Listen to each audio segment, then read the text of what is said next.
Okay, now I'm on whisper, right?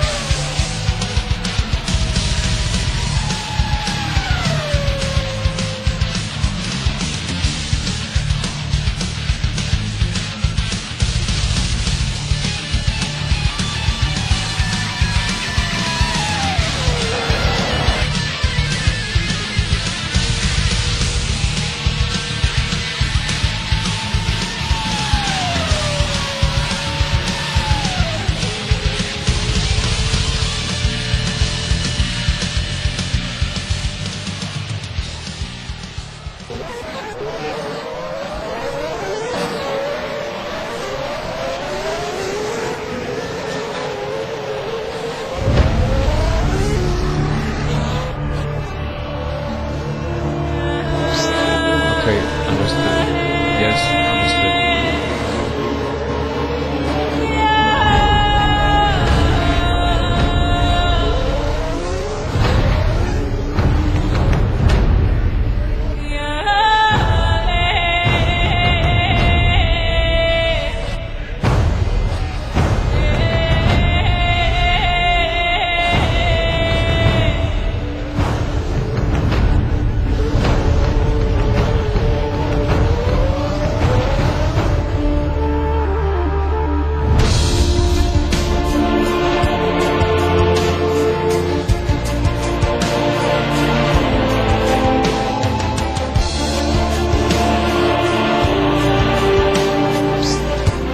Okay, I'm just gonna wait until you say something and then you ask me to say something. Just like that.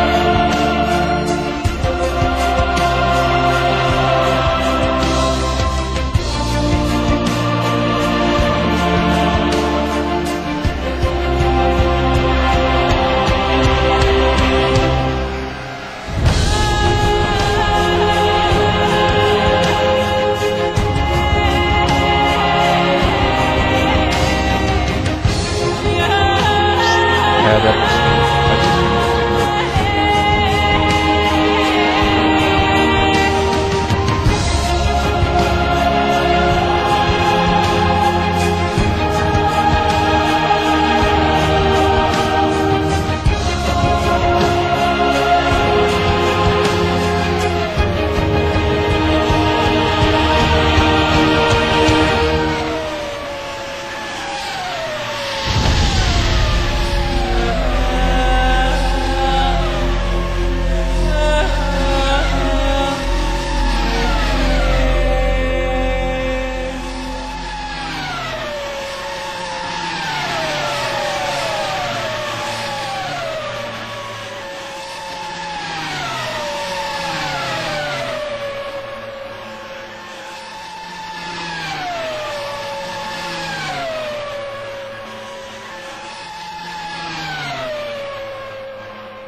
Hello all and welcome back to FSR, and we're here for another year, another season, 2011.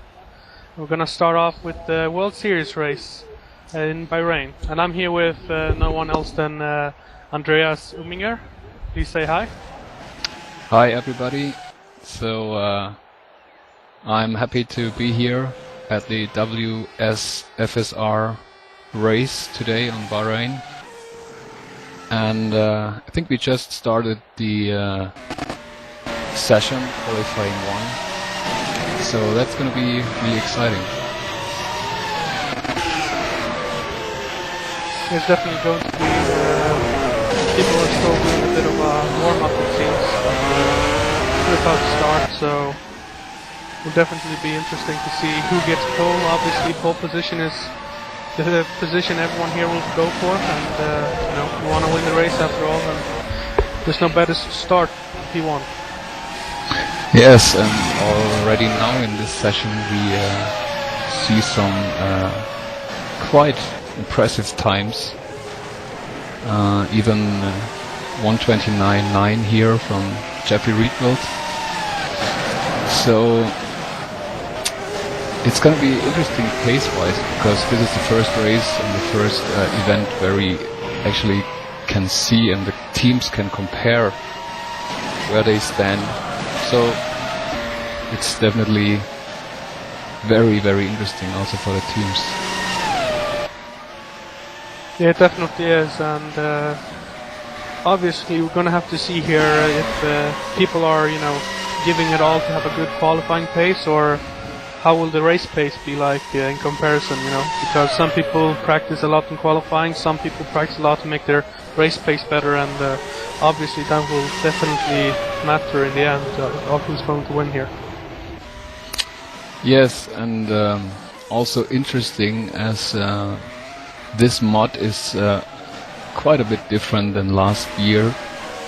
So last year it was a lot about boosting, like different engine programs on the car, and this time we also have that, but it's quite different. So in order to get a good race pace, I think the things that the teams can change around are quite different compared to last year, so it's gonna be interesting. It definitely will be, and you can see here that people are really struggling to find track positions, because everyone here is fighting to have a good and clean air in front, and it looks pretty difficult with this many cars on the grid. Yes. So I think still now in this session here we have only one car, Jeffrey Reedwald still, who was able to put a time in the 1:27. But I'm quite sure that in qualifying we will see more times down there. Yes, I would imagine that most people here are practicing qualifying right now, but obviously they're not giving it their complete all right now, and you'll probably see a little bit better lap times from them, from most of the people. And obviously some people might still even be testing different things like pit stops and race pace, but it's obviously more likely that they're gonna save that until the warm-up, instead of doing it now. Yes, that's right.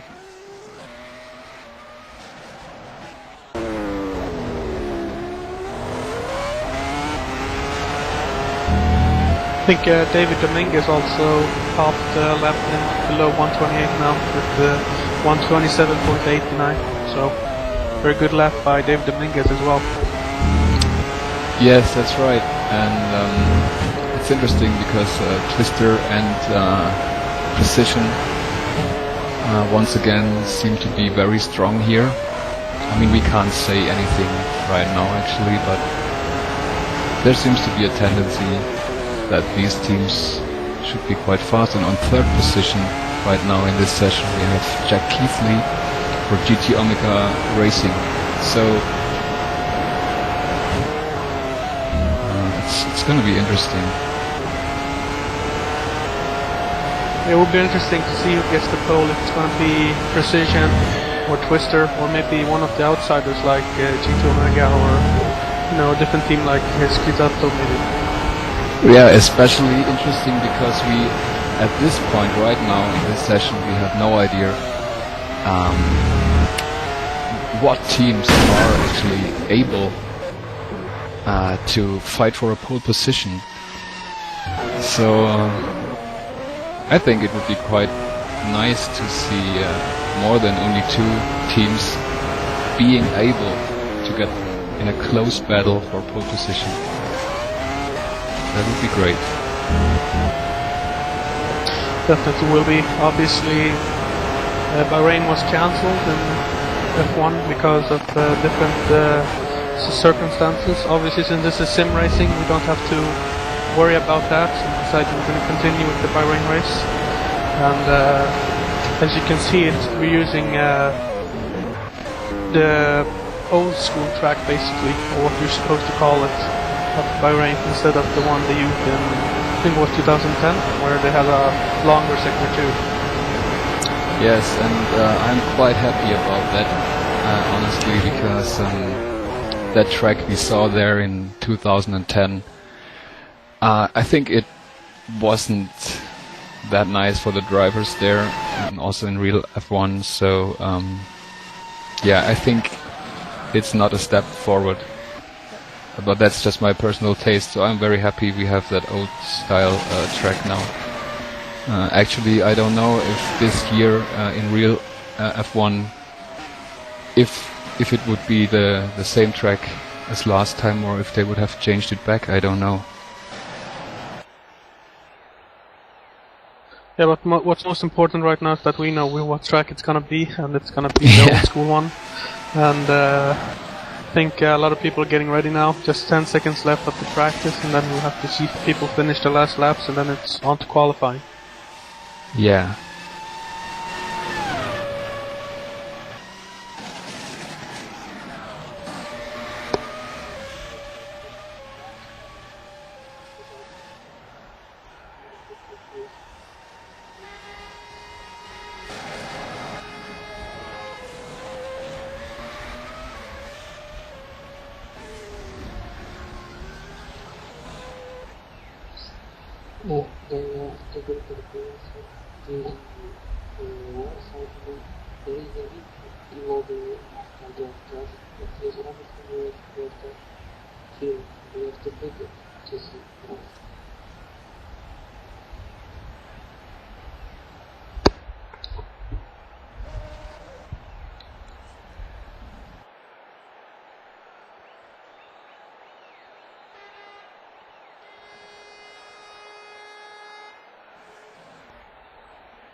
People just finishing their final practice laps and about to start qualifying. It will be definitely interesting to see if it will be the same persons or not at the top as in the practice session.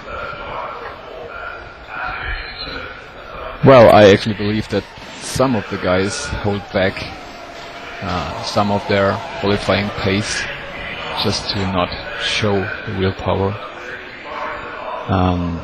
Which is good for the broadcast, you know, unexpected things to happen. That's always nice.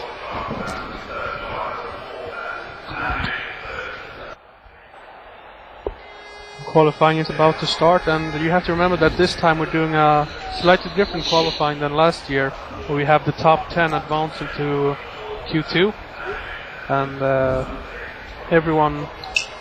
think everyone qualifies now on Park Fermé rules instead, and it's going to be pretty tough here. Yes. So for the first session, everyone has really, they have to fight to get in the spot. You have to remember that there's just one lap, so it's not like you have all the time in the world, just a 5-minute session, so better hurry up, get on the track and try to get the best. And you can see Jeffrey Rietveld being the first person out. He's going to get his lap in early and just try to finish it. Yes. Let's follow Rietveld for a while. You can see he has a very slow out lap, which obviously he should have, since he's just trying to look after the tires, trying to get the best grip for the hot lap he has. And he's just gonna take it pretty easy here on this out lap and just try to get the tires warm enough on the last sector and just try to really push from there. Yes, and now he's going into a section turn 8 and 9, which is quite crucial. You need to get a good exit out of these corners, and it's really difficult on the brakes there, so to get this section right is quite crucial. Obviously, even if a good racer makes a big mistake on his half lap, he's out, and you know, he's out of the top 10, and he has to look forward to, you know, try to catch up in the race instead. So it's definitely crucial to get a very good lap here, so you can get into the top 10 and make it to the next stage. Yes. Jeffrey Riedel is pushing on now. He's gonna start his flying lap. Cluster. Yes. At 301 kilometers an hour he started at braking, so very quick. And he's gonna go very good, very clean exit from turn 1. Looks like a good lap from him.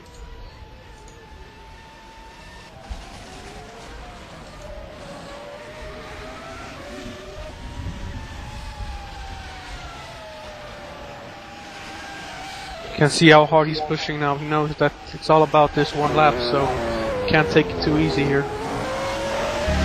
Yeah, but also not too hard, because you really don't want to spin or lose the car. So you really have to, yeah, here he twitches a lot. So that's like, you don't want to risk too much, but on the other hand, you just have to push a lot. I think. Yeah, I think he kind of lost a few tenths on that little bit of a twitch he had there, so he's gonna have to try to perfect his sector 3 so he can get into a good lap time. And David Dominguez is the guy who's pretty close behind, who's gonna also finish his lap a few seconds later.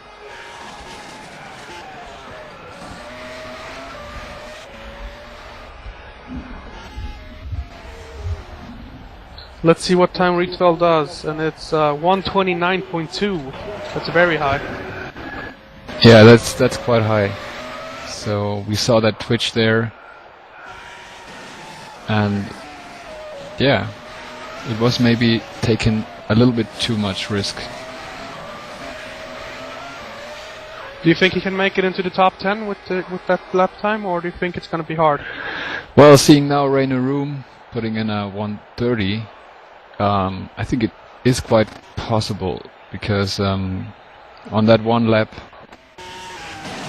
a lot of drivers just might risk too much, or you know, you have to balance it, I think. So I think it's gonna be hard to do like a 1:27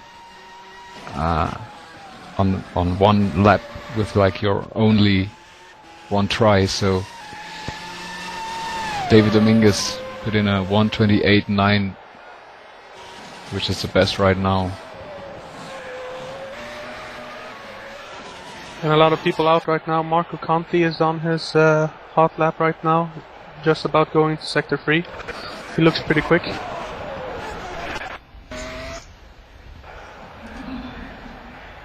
And as you can see, Rietveld is now down into 4th place, so he might be struggling a little bit here with making it into the top 10, since most of the top guys haven't finished their laps yet. Yes, but also then when you see the guys he's faster. So there's also Mohammed Patel, for example, who is slower than him. So there are quite some, or like Jack Keithley and Rainer Room. Also these guys were slower. Yeah, and Sarah Werdmüller, for instance, he came in now in 8th place, so it's definitely, you know, obviously these cars are supposed to be fueled up a little bit now, so it's obviously not going to be 27s here. So maybe we've assessed it a little bit wrong, because as you can see, Rietveld is only 3/10 away from the top spot. So yeah, exactly.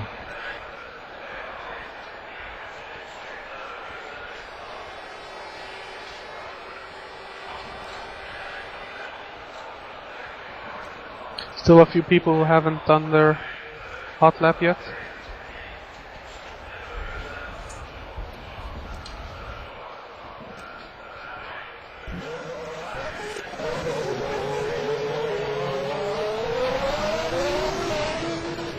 So David Dominguez with the pole position with Rietveld in 4th. This was actually the final qualifying. This was qualifying 2. with only one lap. So it's P1 for Dominguez, P2 Knetz, P3 Casselens, and P4 Rietveld. Yeah, so after all, it was quite worth a lot, that lap of Jeffrey, and yeah, it's an interesting top 10 we see here. Nevertheless, Twister is on top spot, and right after spot 4 we got precision of Jeffrey Rietveld. Yeah, so P1 is Dave Dominguez with a Bluetooth Twister, P2 Knetz with Thrustmaster Twister, P3 Casselens with a Bluetooth Twister, P4 Rietveld with Precision Motorsports, P5 Conti Schizzato, P6 Duvalar and Aero F1, P7 Too Fast For You Twister with Mohammed Patel, P8 Cyril Wertmüller in Precision, P9 Jack Keithley in GT Omega, and P10 Rainer Room in GT Omega. So he got the last top 10 spot there. Yes. So if we go down furthermore the grid, we have in 11 Alban Disley for GT Omega Racing Pro. On 12 Enrico Di Loreto. On 13 Dian Kostadinov. On 14th Stefan Roald. On 15th David Martinez. 16th Dimitri de Matos. 17th Lukas Oslakovic. 18th Petro Mellem. 19th Fabrizio Gobbi. 20th Camilo Nino. 21st Eduardo Prado. 22nd Giuseppe Macorni. And 23rd Cameron Caudry. Excuse me, I hope I said it right. On 24th position Morten Wernersen. On 25th Phil Perkins. And that was the grid for the WS race this afternoon. Quite shocking that Pedro Mellon is only in 18th spot, considering that his teammates have the top 3 positions, and as well as 7. Yes, that's right. And we also have some fast names further down the grid. Pedro Mellon, who is, after all, the current World Trophy champion, from 2010, who has decided to move up to World Series, and so far he hasn't shown that he's at the top here. So, only qualifying in 18th spot, that's not good enough, for World Series. Yes, that's right. But this also brings up the question, how much would, for example, tires used in qualifying 2, how much would that play in? But that's of course only for the top 10. We still don't know what tires they have used to make their one lap, and maybe it's gonna be some action in the first opening laps there. So, but we can't see who's on what tires now, and it's not possible to see that on the cars. So do you think that there's a distinct advantage being 11th rather than 10th in qualifying, so you can then choose whichever tires you want for the race start? It could be. As this is the first race, we can't really say anything about it now, but I could imagine that starting from 11th with like medium tires might be helping throughout the race, but we have never seen a race this year, so it's going to be interesting a lot. Well, we're about to see one in just a few minutes, so then we can make assumptions for the next race instead. Maybe who be a bit more accurate, hopefully, and let's see what happens. If the top 10 guys just manages to keep it, or if the guy in 11th or 12th they can draw advantage of choosing different tires or having fresher tires at the start. Yeah, we might see some people staying out a lot longer. All kinds of different strategies, I think.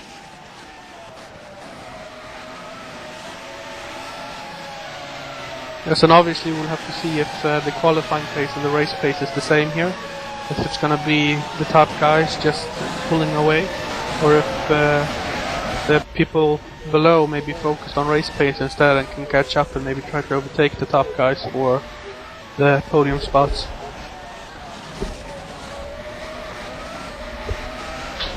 Yes, and we see Stefan World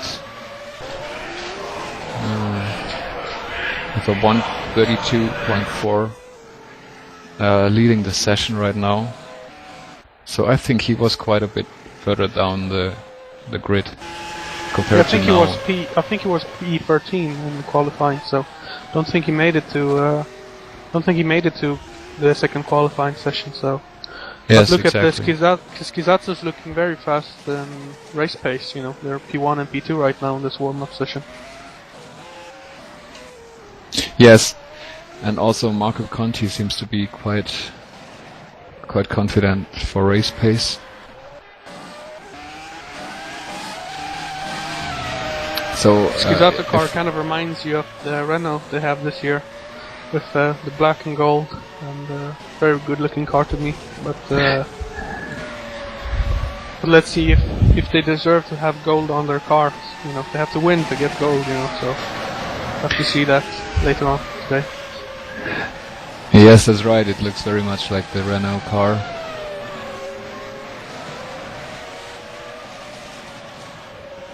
So maybe they can surprise as well.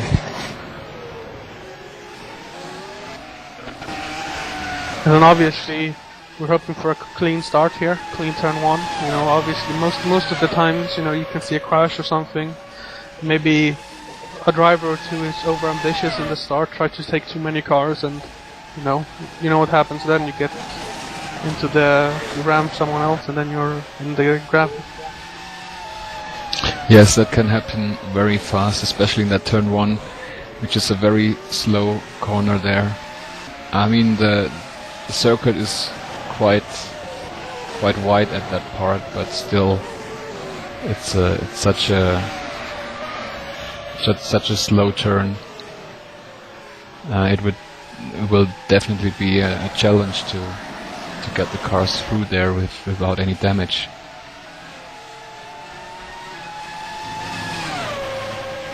It definitely will be, and obviously we're gonna have to see here who does the best start, and also maybe we'll be able to see who does the worst start of the first Grand Prix of the year. After all, so people have been waiting for this opportunity for almost 4 months now. Some people a bit more even. So can be a bit of problems here at the start, considering that it's such a slow corner, as you said before.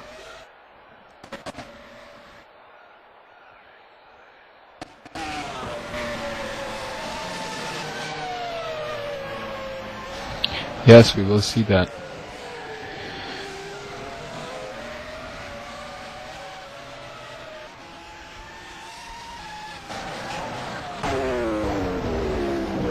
People are still pushing here, trying to get the perfect race pace, and hopefully, like we said before, clean start would be nice. Obviously, good formation lap too. Sometimes things even happen on the formation laps, which we don't want to see. We want to see a good clean race here. Yes, that's right. So we hope they keep their nerves together in the formation lap and the start as well. because you always have to keep in mind that all these people put in a lot of practice, and so we hope everyone just keeps the nerves together and takes it easy. Yeah, we definitely hope so. And I think it's a bit shocking, that people are still, trying their best to get the warm-up laps done. But I wonder how many people. A lot of people now are going into the pits and just. I think they just need a moment to focus here. Just saw Rietveld doing another spin on his last warm-up lap. Yeah, and Patel also on the track still. It's quite a car that you won't miss. It's quite a colorful design. But I think most of the guys just need a few seconds now, as the warm-up session is closed right now.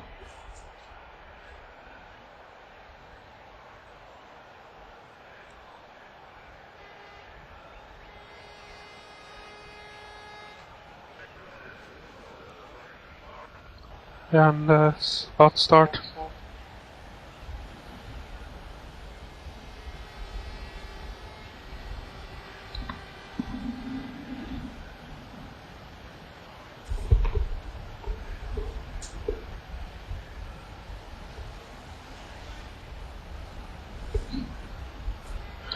Just a few more people about to enter, and then the session will start.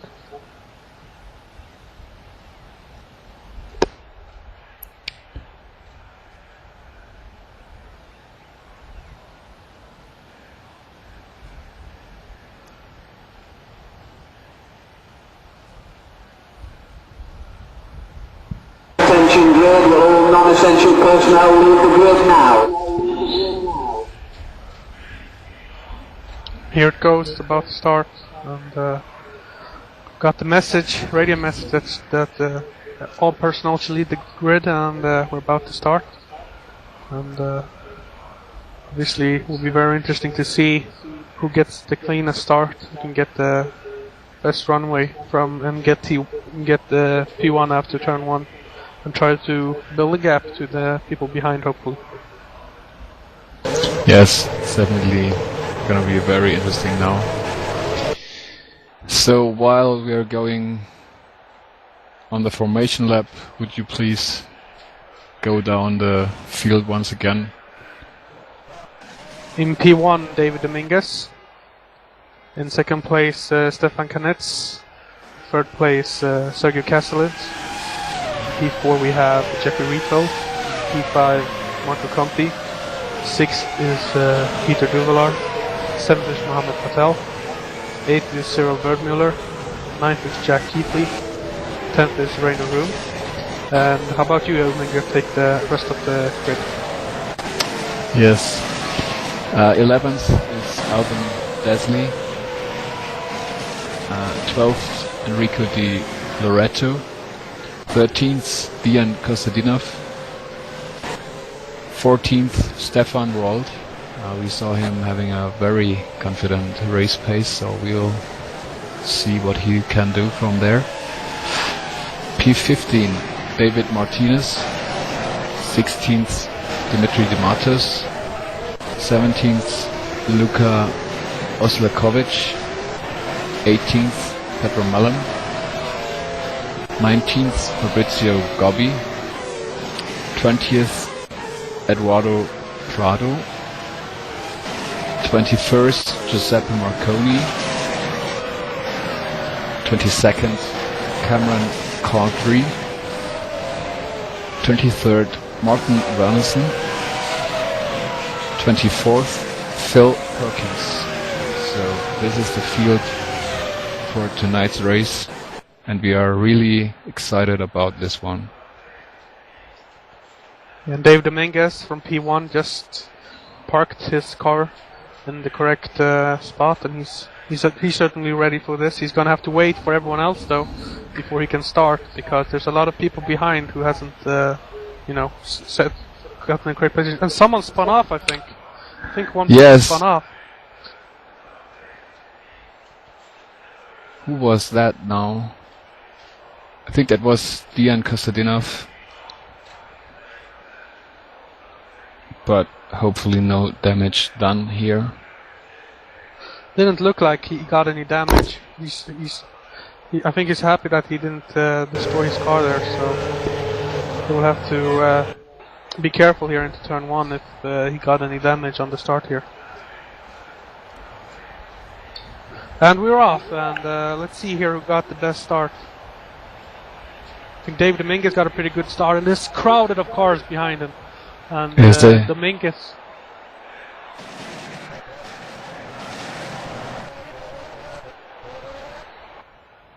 It looked like Rietveld hit someone on the start. I think Rietveld got hit on the start, and he's down in P12 now from his P4 starting position. He looks like he's going to try to fight back. And we see Cyril Wertmüller on P5, so he went up quite a bit, and also Mohammed Patel on P4. So a quite eventful start.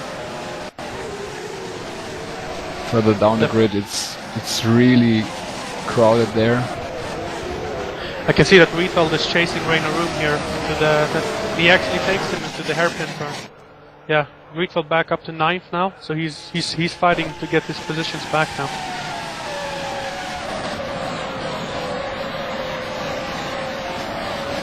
It's a huge crowd of cars just fighting for positions. And Rietveld just got a bad turn in there, and Rainer Room was able to get back past him. Let's look at the front, it looks clean. Yeah, and Rainer Room going the inside line here, trying to defend. And Rietveld goes on the outside. I think he's going to try here. Maybe gets a better outpace here. Rietveld is still closely behind Rainer Room. He's going to try to take him here.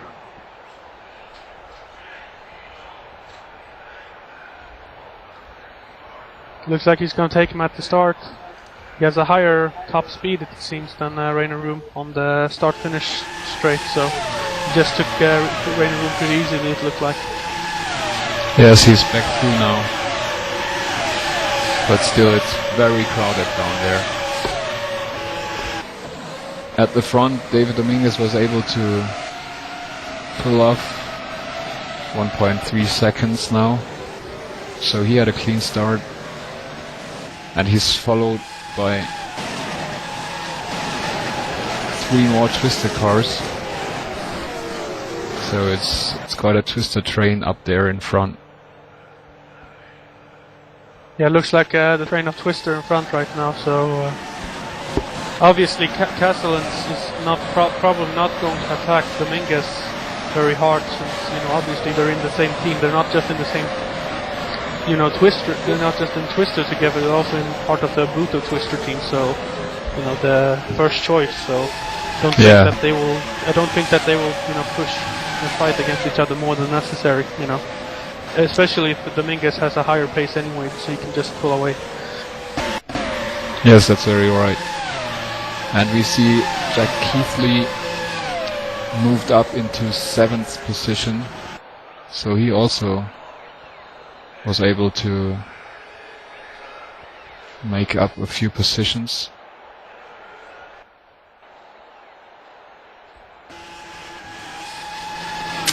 And I just saw a front wing at turn 1. I think it's Jeffrey Rietveld. Yes, it is. Jeffrey Rietveld has no front wing, it seems. He's losing positions quickly now. He's down into P11, and looks like Martinez is also going to try to get him now.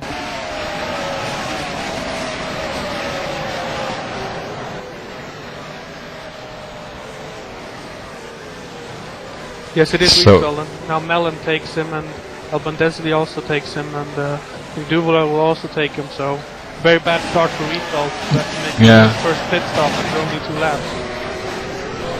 Oh, and Rietveld hits the back of Duvolar. He hits the back of Duvolar there on Duvolar hits the next car, so very dangerous driving by Rietveld. I think Rietveld shouldn't be defending that hard when he doesn't have a front wing anyway. Yeah, he's running wide. every corner, so I think Dasley was also involved in all that happening there, losing positions. Yeah, I think so too. I think Dasley lost maybe 4 or 5 positions because of that as well. And now Wheatfield is down in P18, and he's obviously not looking forward to this start since you know, doesn't look very good for him now. He's trying to defend against Wernerson. I don't really see the point of him trying to defend his position there. Yeah. After all, he hit one person now while trying to defend, and that's not very smart of him, you know, since he doesn't want a penalty for the next race because he's trying to defend with a broken front wing. Yes, that's right. So at least he managed to now crawl back into the grid, in the pits. As I think at the front, nothing changed so far. We still have Dave Dominguez in first place, then Sergio Kasselins, Stefan Kanitz, Mohamed Patel, Cyril Wertmüller, Marco Conti. Then I think he came from, what place was that? Do you remember that? I'm not sure. I think it was P9 or something like that. So if it's true, then it's a very good start by him. Then we got Jack Keithley in 7th. But there seems to be quite a gap to P6. Then on 8th, Enrico Di Loreto. And Stefan Wald, we were talking about him before. He started from P14th, I think. So he moved up into 9th. So I think that should be a good position for him to make the best out of his outstanding race pace. So let's just watch what's going to happen throughout the race. And it looks like Marco Conti is actually catching Wertmüller pretty quickly, so maybe they will start having a fight pretty soon. Conti is right now half a second behind Wertmüller, and Wertmüller can't keep up with the top 4 position guys, it seems, because Wertmüller is already 1.5 seconds behind. Yes, and it's kind of interesting because if P5 and 6 are gonna start a fight now, maybe they will completely lose their connection to the top 4. Sure, we don't want to happen this, but still, in the first 4 positions there is more than one team actually involved. It's all Twister, but it's 3 different Twister teams, so I don't think there should be too much of team orders going up there. So what do you think about that? I definitely don't think so. As you can see that Patel uses the inside line on Kanetz on the straights, which means that he is showing himself that he is fast. I think Patel is trying to tell Kanetz that he is faster here, so maybe he's actually gonna have to go. And Conti is still trying to stick to Wertmüller as best as they can.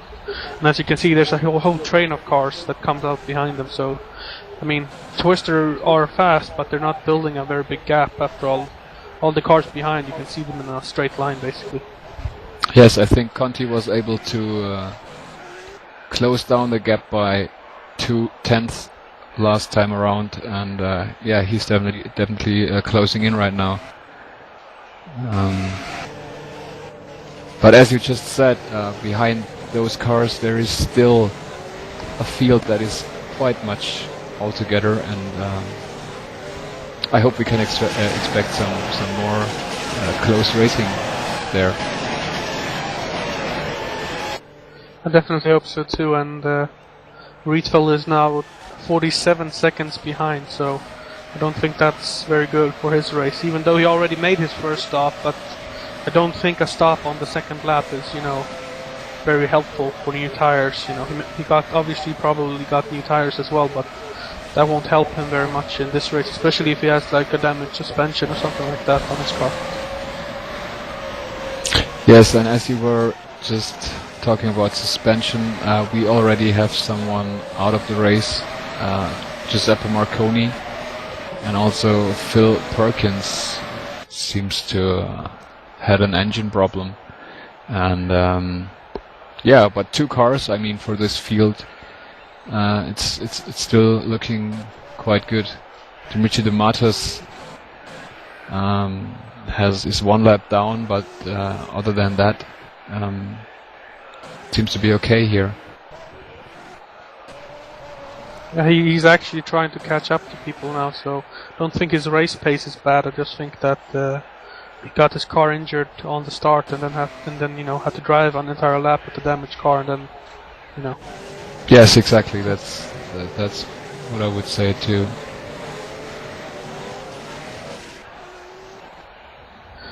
Stefan Roald, speaking of him, he just overtook. I think he overtook Lorento. I think so. He's up. Roald is now up in P8. I think he was in P9 before, so pretty good by him. So Jack Keithley actually finding himself in a sandwich between the 2 Schiziato Racing cars with Conti and Roald. Yes, definitely.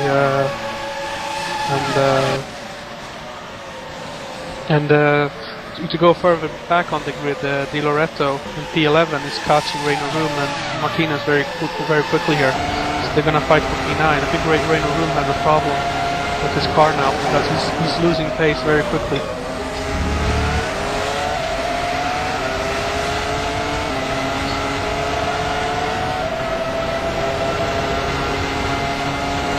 As you can see, Reino Room has to defend against Martinez here for P9. He's going inside. Martinez is going to try to get him on the inside line. Oh, he defended. And now look at this. Laurent is trying to attack Martinez instead because Martinez failed to overtake. Yes, now all of a sudden 3 cars get involved here. But it was quite good defensive line of Reino Room here. And we will see if next time around David Martinez is going to show some more trying to overtake him. It's definitely Martinez still falling off pretty quickly. He locked his brakes a little bit there. So let's see here. And also Roald going for Jack Keithley. Look how close Roald is to Jack Keithley now. He overtook Room a few laps ago, and now Roald is really chasing Jack Keithley here. He's just 4/10 down on him, so it's going to be pretty close there too for P7. Yes, as the gap to Marco Conti also got bigger there. So I think we quite soon will see some trying to overtake here. Obviously, Keithley's trying to get a slipstream to the guy in front, so he can also have a higher pace, but the further away Conti etc. goes, the less of a slipstream help he gets on the straights, which means that Roald gets a better overtaking option. And here comes Martinez on Reino Room again. Looks like a bit of contact there, to be honest, and hopefully they're still both okay. Yes, I haven't seen that one, but the fight is not over there. So 2 GT Omega drivers are under heavy pressure right now. It's definitely showing that because the GT Omega cars were pretty good in qualifying, but Keithley made it to the Q2, etc. So it looks like maybe they have a bit of a problem with the race pace now, because the Schizato guys seems to be quicker here. With Loretti and 11 trying to catch Room and Martinez, and then with Roald catching Jack Keithley pretty quickly. Yes, that's right. Also, we have been talking about tire strategies before the race, so as we saw both the GT Omega cars quite much down in top 10 qualifying, there might be a slight chance they are using maybe different tires, so we never know. And this could also explain a bit of lack of pace here, as we just see Marco Conti.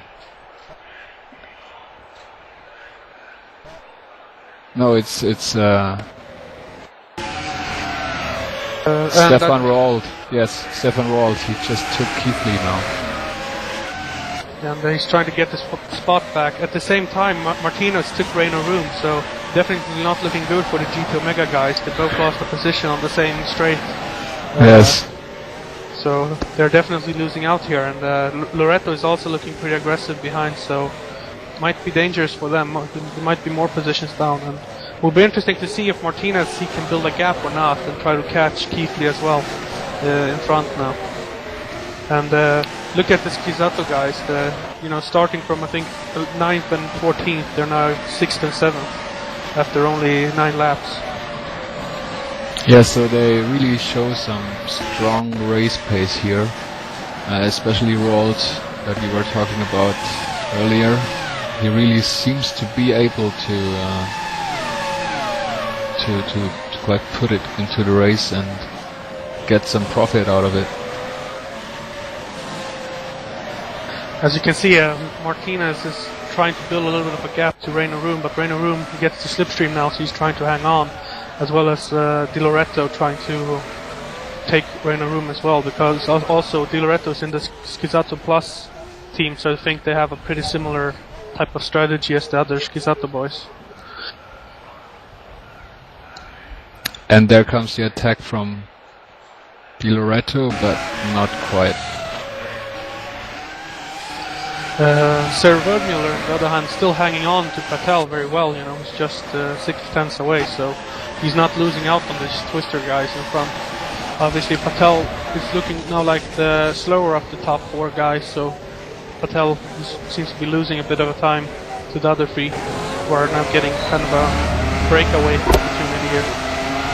Yes, that's right, and also Marco Conti and Roald seem to be able to hang on there with the pace.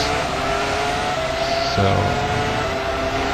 that's pretty shocking, because Roald is catching pretty quickly Patel, because you have to remember how far behind Roald was a while when he was down in P11 fighting for position. So now he gets P8, P7, etc. He's catching Patel.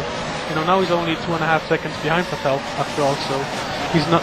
After all, I think he's actually quicker than Patel right now, it seems, because obviously Verdmuller can't do anything about his pace since he's behind Patel, and the same thing with Marco Conti. yes, and it even looks like Jack Keithley could also close in on that group there. So I expect Patel not to be easy to overtake here, and maybe that allows more cars from the back there to close in a little bit more. Which also means, and it happens already, that the boys up front there, Dominguez, Casas and Kenneth, can pull away slightly. So that's starting already now. Yes, Dominguez gap to Castellans in P2 is now 2.2 seconds, so he's definitely trying to build right now. And I think this is the perfect opportunity to build before the first pit stop, trying to get that gap, so you can try to control the race later on in the finishing stages instead of being worried about fighting for positions. Yes, that's right. And we also don't really know when to expect the first regular pit stops to pop up here. But we are in 11th lap, so I think we are quite not much there. And Reino Room just dropped to 16th position. I think he ran off. He spun and came back, because now Loreto and Martinez just gained a position, and there's no Reino Room on the track anymore. And Alban Disley in 15th position. I think he was further up more down there, so maybe something to him also. It's definitely not looking very well for Mega right now, who had a very good qualifying, and now they're down in P15, P16 instead. And, with Jack Keithley in 8th, and with Jack Keithley is obviously doing the best of these guys right now in GT Omega, but still pretty close. You can see that Patel is actually using a defensive line now, so maybe Verdmuller's trying a few attacks here. Yes. I think we are definitely getting into the distance where the guys behind him might start pulling out some maneuvers to get past him. So we should keep an eye on that one. You can see that there are 4 guys really close, and now even Roald is having a look on Marco Conti, his own teammate, but I think he was a bit wise. They're not trying to overtake him to that straight, since that would be very hard. They would obviously both lose a bunch of time if they start fighting each other, instead of trying to get past Patel in front instead. Yes, that's right. Looking at Keithley David Martinez. going wide.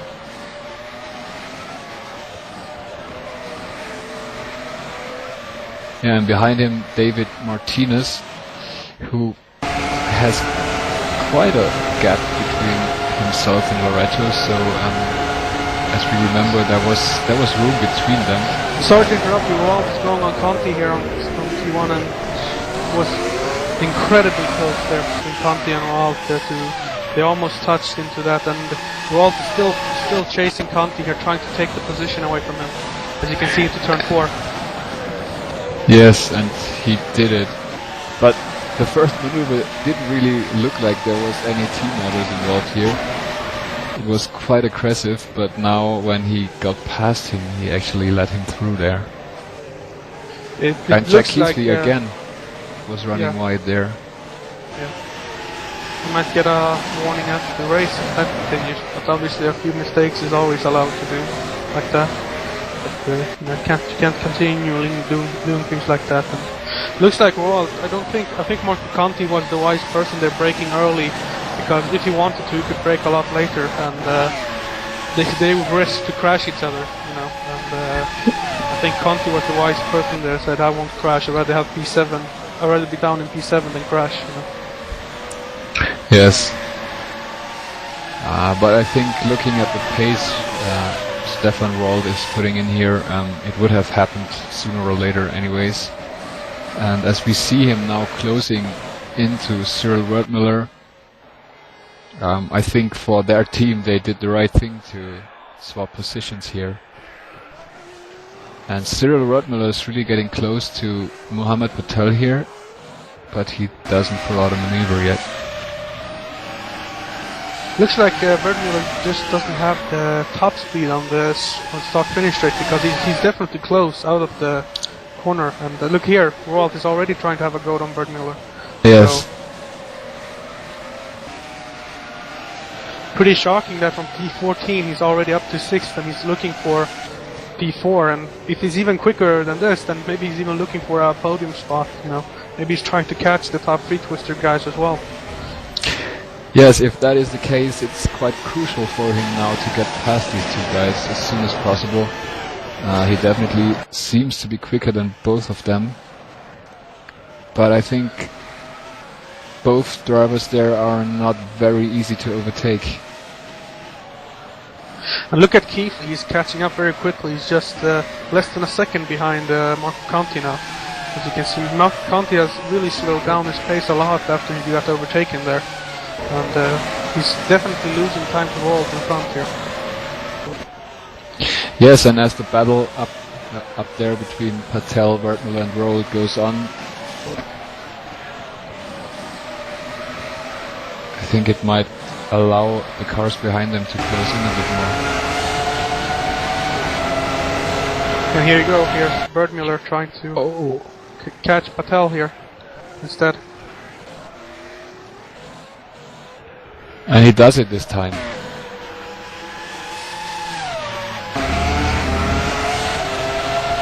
Very nice maneuver here. Yeah, very nice with by Wertmüller. Here comes Roald, he's also going to try to have a go. And they go 3 wide. Oof, that's very close, but definitely trying. And Patel managed to defend against Roald here. And Wertmüller up into P4, very good attacking move by Wertmüller. He thought, hey, Roald's catching me, why don't I just overtake Patel instead of defend my position? Yeah, now it's going to be interesting if he is able to pull away from Patel now. And Roald really needs to get past him as soon as possible. Well, it really depends, because if Patel can still hang on, it's obviously not that bad. But if Yes. Patel keeps losing time to Bergmüller, he obviously needs to pass him as quick as possible. Bergmüller is after all 4 seconds behind Knetz. But obviously that's a gap that he, there's so many laps left that, obviously if he's fast enough, he can still try to catch. And Rolf's already having a go. Not Patel quite. defense. But he's still gonna have a go at the start-finish straight, I think, Roald here on Patel. And let's see here. He has the inside line, Roald. He's, I think, no, he's not fast enough there, I think, but he's gonna break away. Yeah, it didn't It work. seems Patel has quite a good straight line speed, so he wasn't able to put the car in the position next to the Too Fast For You car. As Now well he as runs wide a bit. As well as Keithley running, passing Marco Conti behind. So, very... Oh yes, we missed that one. So much racing going on in the back that we might miss because of this fight at the front. Obviously, the higher the position, the more important the fight. So we're trying to keep up as best as we can.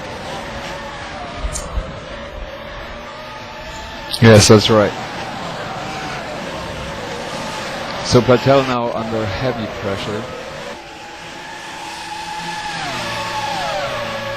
But he seems at least to be able to still hang on there with Bergmüller. Not quite, but it doesn't seem as bad as it could have. And let's see here at the start-finish straight, it's going to be the same scenario here. Patel will go into the pits, so first stop by Patel, as well as Marco Conti behind, so first regular pit stops, I think. Yes, and that's at lap 16, 17, so quite early. Does it look like a two-stop strategy here, or is this just a single stop? Well, I'm not sure, but if you have to stop, and we saw both these drivers lacking quite much pace towards the end of their first stint. It could be well that they were using super soft tires, or soft tires at least, for their first stint, so it's going to be interesting now. It'll be very interesting to see if Bergmüller and the other guys decide to pit after Patel and Conti already did, because Patel has a few seconds of clear air in front of him, and obviously he has a set of fresh tires now, so he could be the fastest guy on the track, despite being so slow before. Yes, that's right. And Roald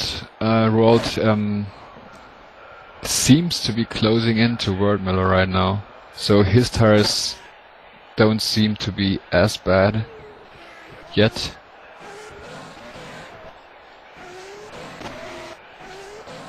As well as Enrico Di Laurento stopping from 9th spot that he held, so the Schizato guy seems to be doing the same strategy with Conti and Laurento pitting, one lap after another. Yes.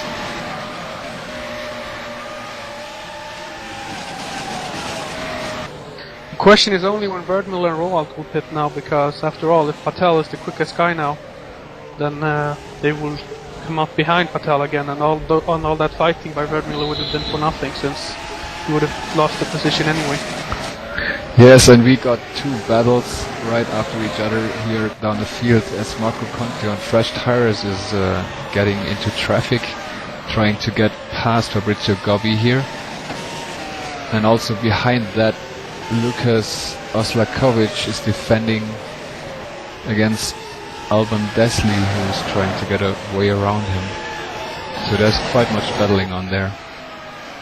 I can see Marco Conti has obviously much better grip in his tires with the fresh tires now, so He's obviously gonna try to get past Gobi as fast as he can, because Gobi, after all, is on a different tire strategy, it seems, than he is. Yes, and it seems that he won't be able to hold him behind for that much. Oh, and Roald passes Werdmuller now, I think. Oh wait, Werdmuller braked very late there to defend, but it was incredibly close. And up into turn 4, I think he will have another go. And all we can say is that Roald has a very outstanding pace here. So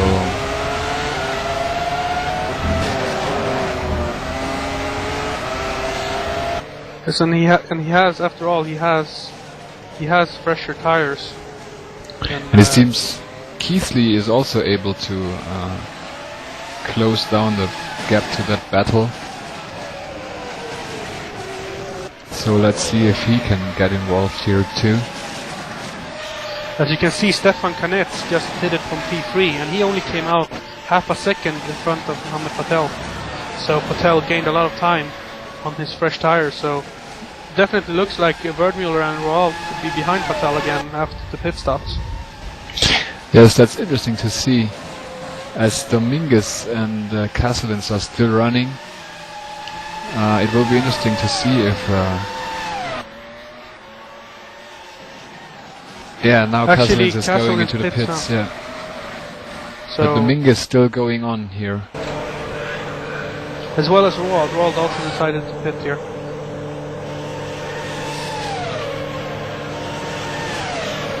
Will be interesting to see where Castellans comes out, and as well as Roald, if they come out in front of Kanets or not.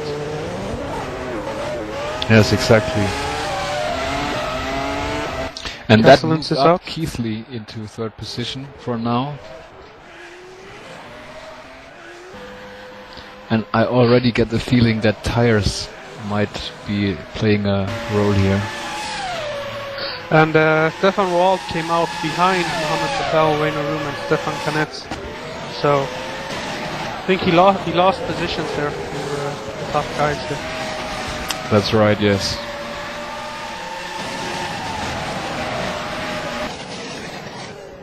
And Sergei Castellans just barely making it past Kanets there, so he's good. Well, he has a 3-second gap, so not that close. But Patel obviously gained the most there, coming in front of Roald again after Roald had a higher pace that seemed to, especially since Werdmuller, etc., seemed to be overtaken. It will be interesting to see when Werdmuller and Dominguez are making their first pit stops now. If they're going to do them now, or if they're going to go a couple of more laps. Dominguez is doing it now. Dominguez pits.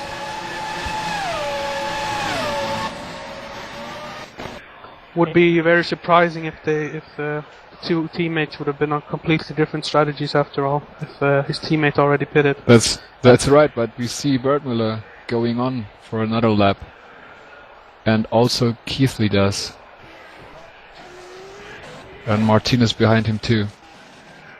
So quite different strategies there throughout the field.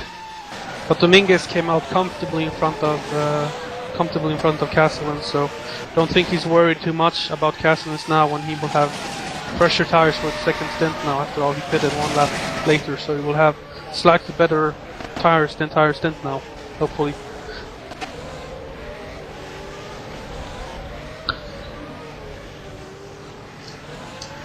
Yes, Dominguez came out 10 seconds behind Werdmuller, but obviously Werdmuller hasn't made his first pit stop yet, so I think Dominguez will be catching up pretty quickly to the top 3 here who hasn't pitted yet. yeah, that's right. And we see also Castellans getting into traffic here right now. He's got the GT Omega Bitsteps car right in front of him. And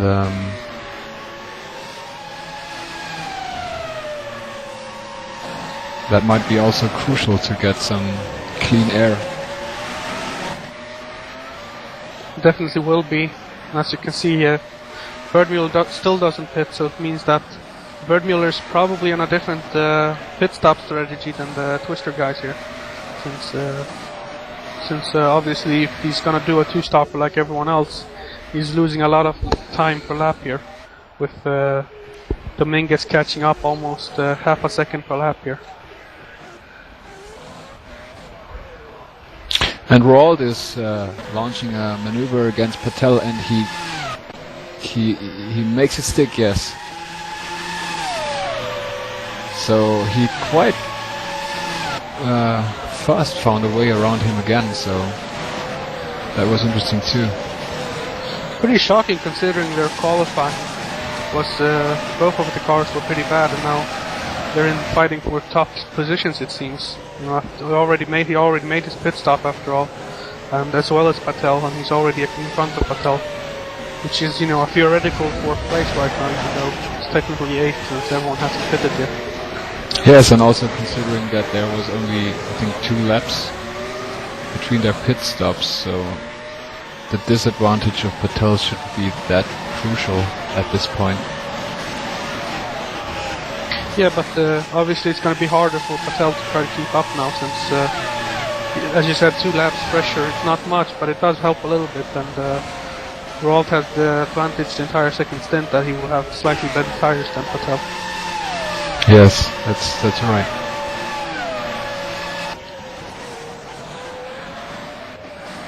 So it's quite interesting to see. You can quite much put it down to the teams who is pitting when. So we also see Martinez likewise not pitting yet. Seems to be a quite similar strategy to Wardmiller.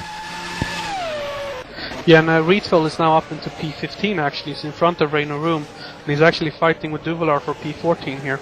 So Rietveld hasn't given up on this race as well, but Desley seems to have, because Desley just finished. And Rietveld still fighting for P15 here, for P14 I mean, and he's obviously trying to catch up, you know, since he had the broken front wing after 2 laps, and we know he's a fast driver, so he might even try to get into the point despite having the problem on the second lap. Yes, and we saw him coming out in P21 after he pitted for his front wing, so he quite moved up some spots, but he hasn't pitted yet also, if I'm right. Except for the pit on the second lap he did, but that didn't help very much to get the... I think he obviously probably got new tires on the second lap when he pitted for a new front wing, but that doesn't help him very much, since, you know, it's just 2 laps, it won't help him that much. Yeah, despite he might be... I mean, you could do strategy-wise some things, some crazy things like putting on hard tires, but I think that's it's a bit too much of gambling right here.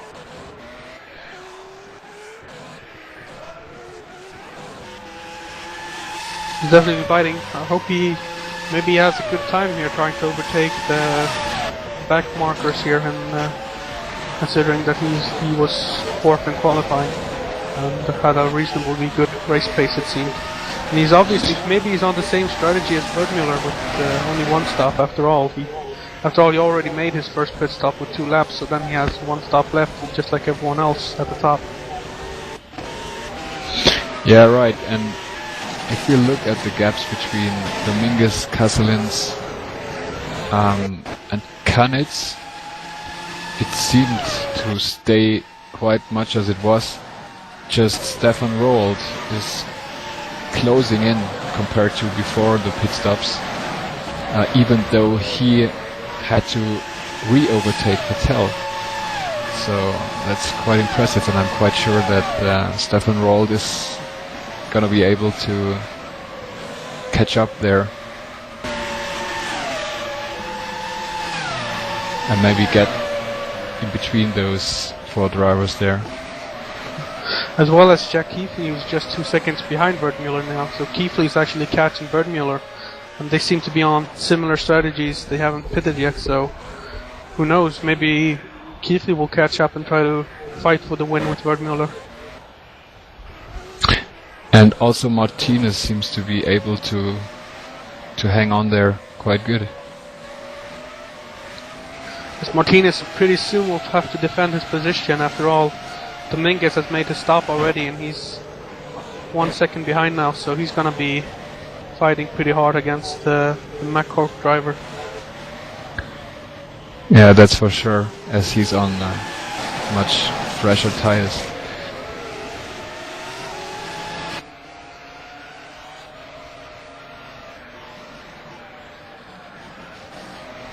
Marco Conti, though, doesn't seem to be able to get around Patel this time,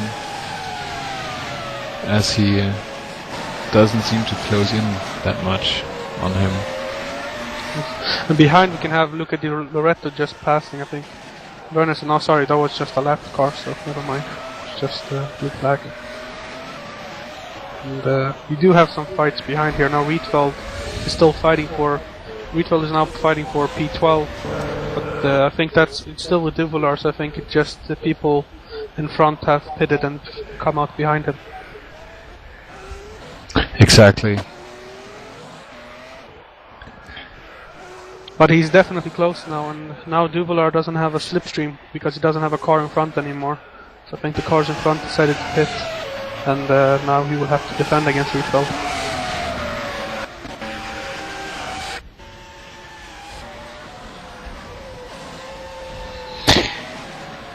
We have Pedro Mellon still in P17, so I think both of us didn't expect him to be down that much.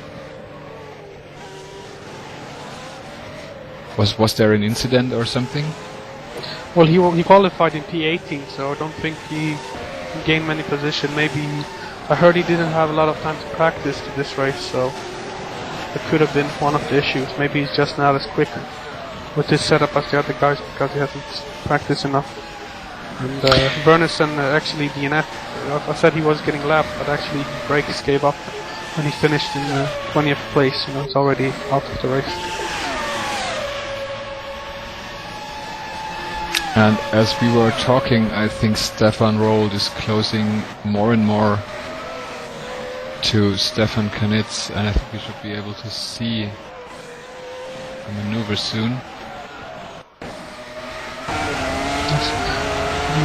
Stefan, I remember him before the race. I think he didn't really like this qualifying version. And obviously, finishing in P14 was obviously not to his advantage, and he definitely seems to have race pace to have finished higher up. And here he comes for Kanitz for another spot, and he actually does it.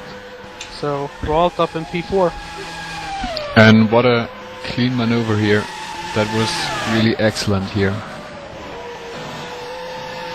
It looks like Conti is going to have a go with Patel as well, really closing in on him a lot. So maybe the Schizazzo team is handling the tires better. Maybe they have a better setup for the tires than Patel and the Twister guys have.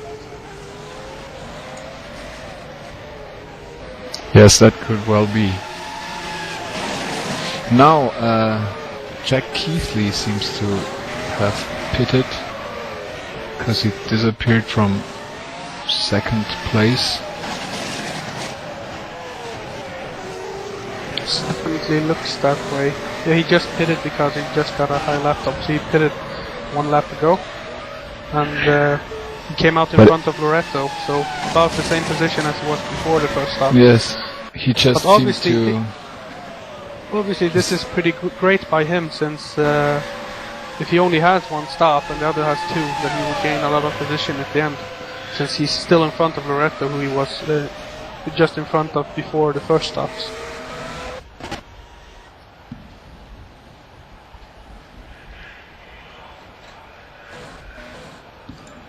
Yes. And Marco Conti is launching a maneuver on Patel, and he seems to... yes, he made it stick. So the Schizzato team really looks on form when it comes to race pace here.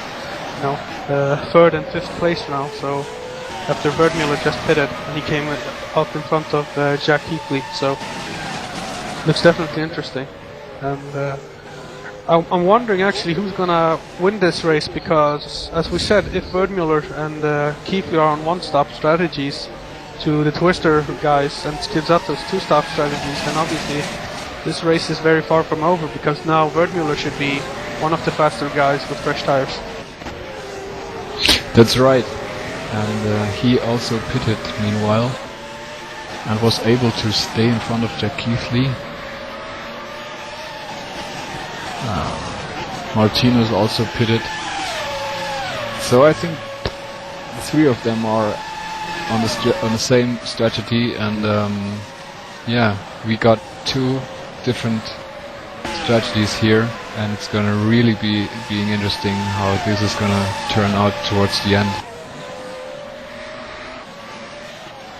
Yes, it definitely will. Obviously, right now, Werdmuller and Keithley should have better pace, despite probably being on harder tires. I'm guessing they're on harder tires than the Twister guys, but they will still be faster as long as their tires are fresh. But once the Twister guys make their second stop, that's when it's going to be interesting to see if they're going to catch up or not, or are they going to come out in front of Werdmuller or behind, etc., or Dominguez. Yes, that's right. And it seems too that at least Werdmuller and Keithley did get out in quite clean air there, so they shouldn't expect too many overtakes in traffic, so that might help them too. So we're gonna see how it's gonna turn out when the Twister guys are doing their second stop.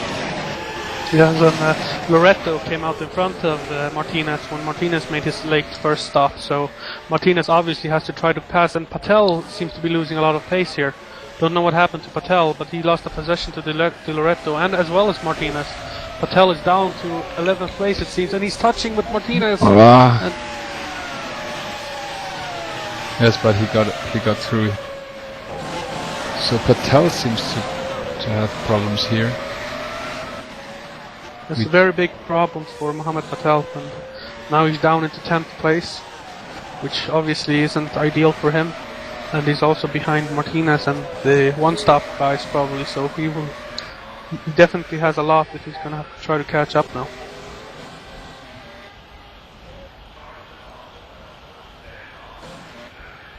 Well, I'm just watching Patel on board now, and it doesn't seem to be able to tell if he has a problem with his suspension or if there was any incident there. So we just missed what happened there.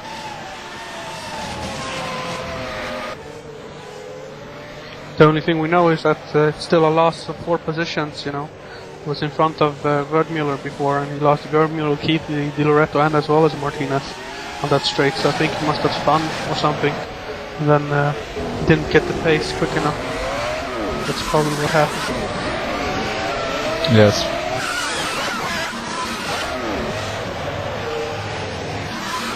And Wald's showing a pretty good pace. He's actually catching up a little bit to Kasselins, and maybe he's trying to go for a win, and that would be pretty shocking if he can manage to catch up to Dominguez and Kasselins here. Yes, considering the starting position of Wald, it would be quite shocking, as you just said. Even if he doesn't do it, it's still pretty impressive to be in P3 after being in P14 at the start, and managing to keep, even if he just finishes third, I think it still would be very impressive by him.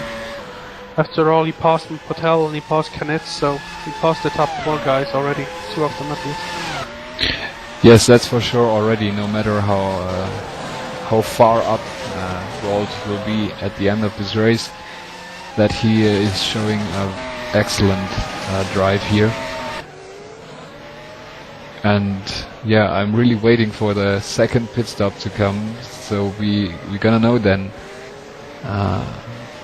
where Keithley, Werdmuller and Martinez will stand after that. So this is gonna be the next interesting thing to happen, but it might. Martinez is being the obviously unlucky guy coming up behind Di Loreto, while Werdmuller and Keithley came out in front of Di Loreto. And Di Loreto is obviously on a two-stop strategy, so he's probably racing behind a guy who has slower race pace than he has right now with the fresher tires.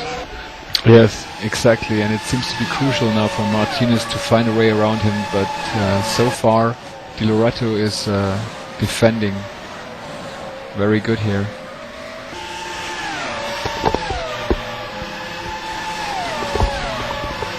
And I think Rietveld stopped on this lap, so on the last lap, so it means that one of the precision guys already made his stop as well as then he came out in 17th place in front of Dimitri D'Amato. So he's pretty much the same position as he was before, considering that all the guys behind him now, except D'Amatos, are people who have crashed already. Yeah, that's right, and we maybe also did a bit wrong to Petro Melim, who was down to 17th position at that time we talked about him. So I think that was just a pit stop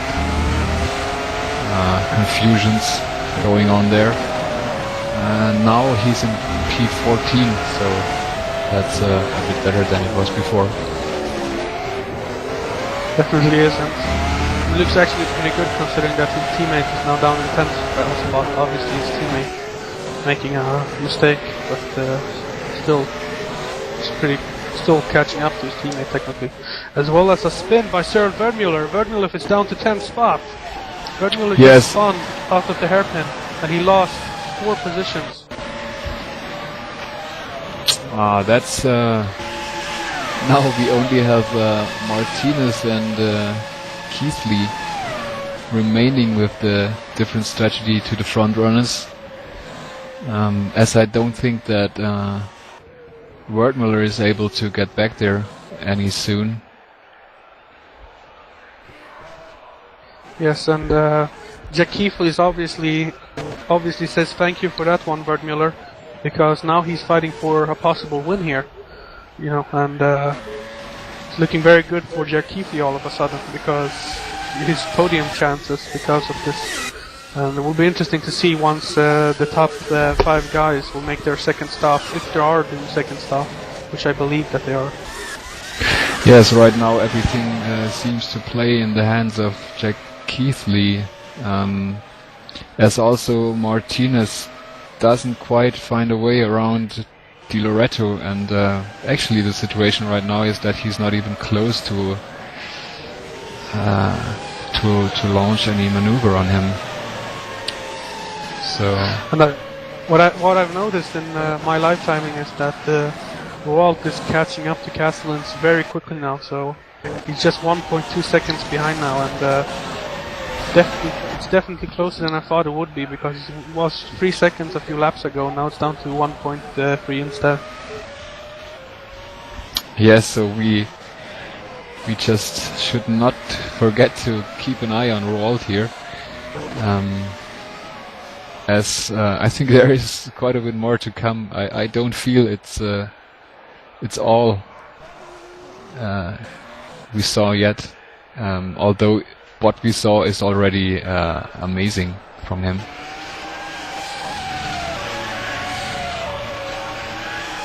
It's pretty well not making it to the second qualifying stage and fighting for a podium right now, so definitely looks like that, and it looks like he's going for even more because he's actually catching not only Castellans but it's actually 10th quicker per lap it seems than David Dominguez as well, and if he can catch Dominguez that would be even more impressive. Yes, that's right.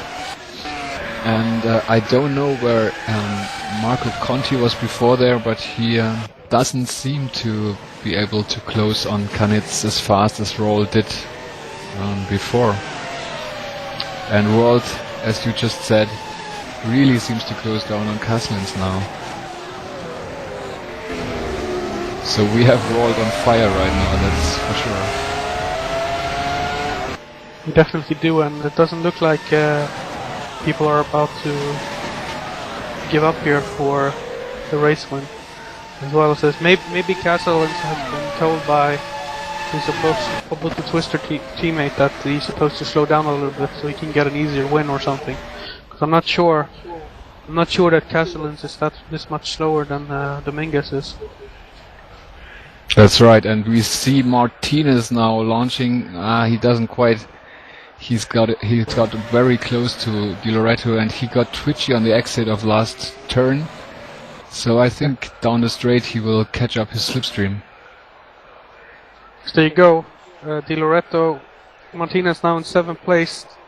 I think if he can break past Di Loreto here, and yes he does. So Martinez in 7th place, past Enrico Di Loreto, who's down in 8th, and this is probably what should have happened, since Loreto is on a 2-stop strategy and Martinez only 1, so Martinez has much fresher tires and he finally got past, and now he's actually looking to try to catch Jack Keithley and fight for the win. But right now it doesn't look like Jack Keithley is fast enough, because he's losing time to Dominguez in front, and he's 20.5 behind, so when it's over 20 seconds it's pretty close that he can even lose. And he just right now almost spun at the exit of turn 9, and that allows maybe Martinez to close in there.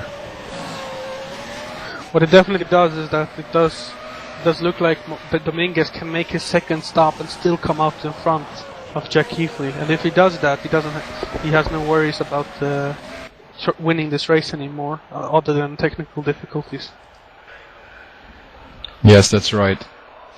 And we see the gap between Dominguez and Castellans is already 6 seconds.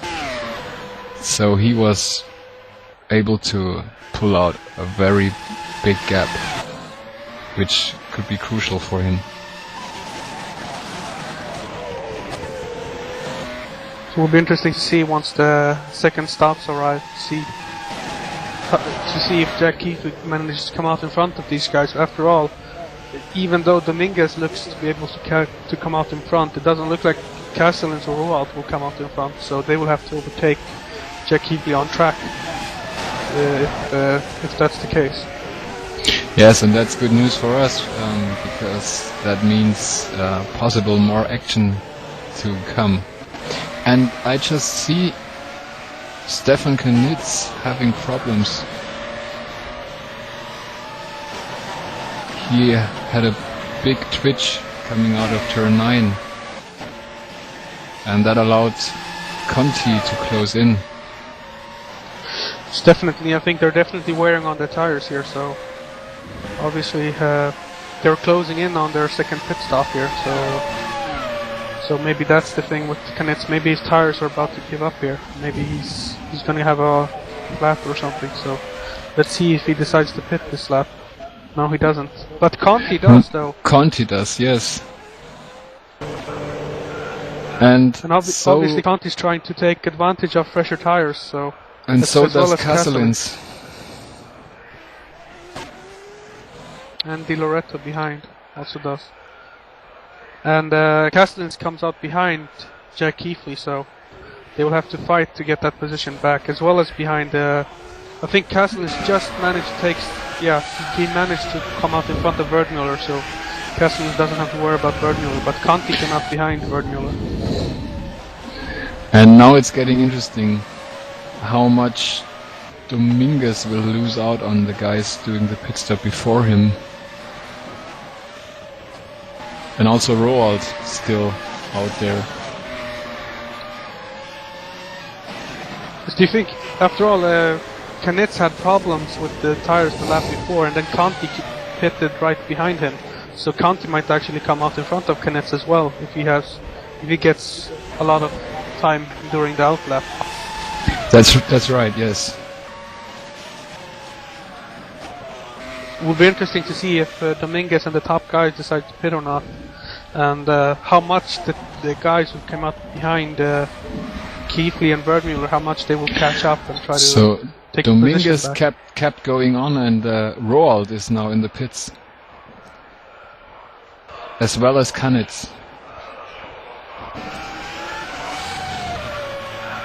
Pretty shocking, but I think Dominguez has enough time that he can do an extra lap without having to and be now worried Keithley about on the position. straight. We will see if he manages to get around them. So Keithley up in P2. Yes. And Martinez in P3 with Castellans P4 in front. Castellans managed to stay in front of Roald, but Roald is pretty close to Castellans now. And that's right. So what do you expect now, looking at the gap that Keithley now has to Castellans and Roald? Will it be enough to have a close fight when they come in again? Or do you expect Keithley to pit at all anymore? I'm not sure. He made a very late pit stop, almost 10 laps later than everyone else. It doesn't look like a two-stop strategy to me, especially since the pace he had after he pitted was still slower than David Dominguez. So I definitely think he's on a harder set of tires, and if it's a harder set of tires, I doubt he will make another stop unless he has to. That's right, and now Castellans and Roald on fresh tires, so we will see how close they can keep. And Dominguez stayed out another lap. He's still out. I don't think Dominguez is that worried with the 6-second gap he has, so I think he affords to do 2-3 laps more so he can get fresher tires in the last stint. And he will probably still come out in front of Castellans, because Castellans is stuck behind Martinez after all.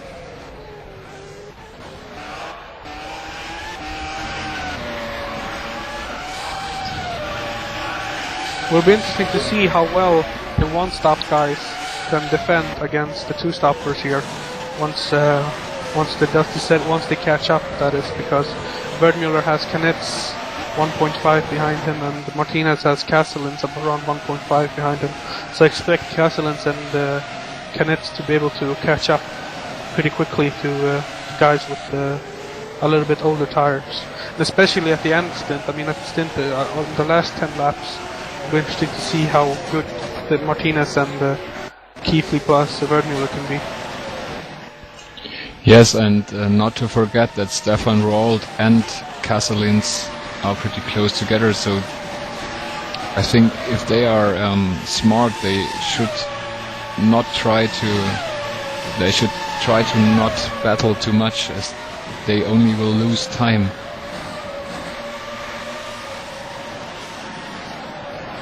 Yes, I think so too, but obviously if you're Roald, you want to pass Castellans and then try to pass the other two guys and can fight for P2 instead of the positions they're fighting for now. Dominguez still doesn't pin, so pretty shocking that Dominguez isn't pinning him. Yes, that's correct, and we might see a first maneuver of Roald now coming back. No, he decides to stay behind. As you can see, Knetz has now caught up with Wertmüller for P6, so Wertmüller will now have to defend the entire remaining laps of this race to both Knetz and Marco Conti behind. So, pretty tough spot for Wertmüller right now. That's correct.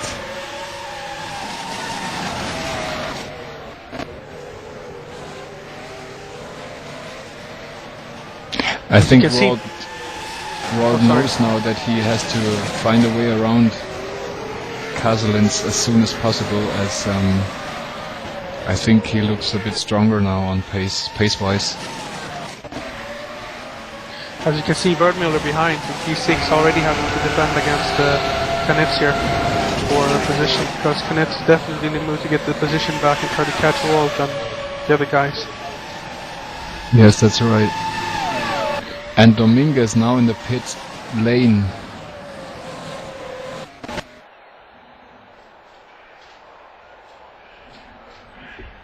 Looks like he can even come out in front of Jack Keithley, and if he yes, does, then it's home run for him. But Jack Keithley obviously has a higher pace here, so it'll be interesting to see if he can defend. Now he doesn't even have to just come out of turn one alone, and looks like a pretty good race for David Dominguez, to be honest now. Especially considering that the guys he is fighting with, like Roald, etc., they will fight for positions. And Roald actually took Castellans into T1 as well, so Roald in P4. But I don't think Dominguez is that worried about Roald anymore, because he pitted so much later and Roald still has to overtake both Martinez and Keithley before he can catch Dominguez. That's right. And Dominguez now in first place and the freshest tires of the whole top 10, I think. I don't know if. Yeah, so he's obviously in a very good position right now. Yes, and 18 drivers left now, so definitely all the drivers are still here fighting for a points finish, except maybe D'Amatos and the guys Mellon and behind. And Canet's engine just blew. So Canet is out of the race. Stefan Canet is out of the race.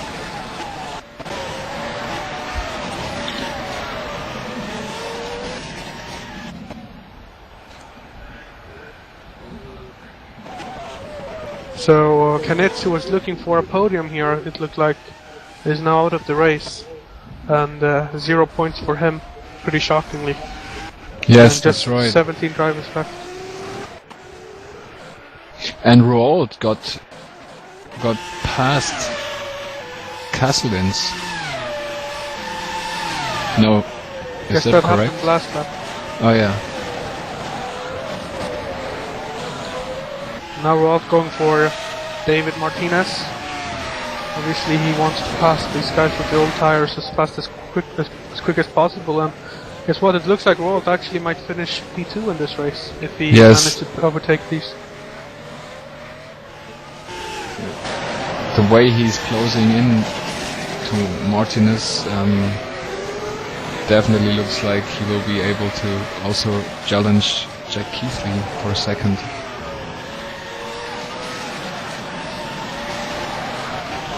Currently it's Keithley and Martinez with the final 2 podium spots, and they want to make it stick, but it will be pretty hard considering that these guys will be trying to catch up, as well as Birdmuller trying to defend against Conti. But obviously Birdmuller is now in P6 since he got a position for free when Canet's finished the engine problem. Yes. Also interesting to see that Kasselins doesn't seem able to be as much faster. Oh, now we see Roald trying to overtake Martinez, but as well as Conti against Birdmuller. I think Conti is actually going to take Birdmuller here. Oh no, he doesn't. Birdmuller took the inside line here.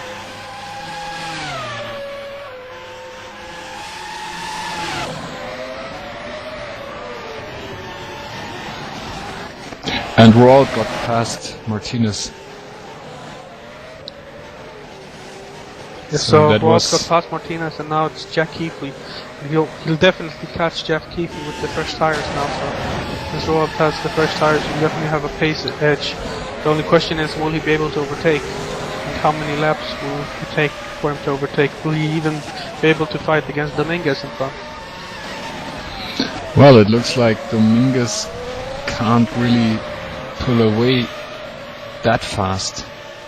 I expected it to be more crucial.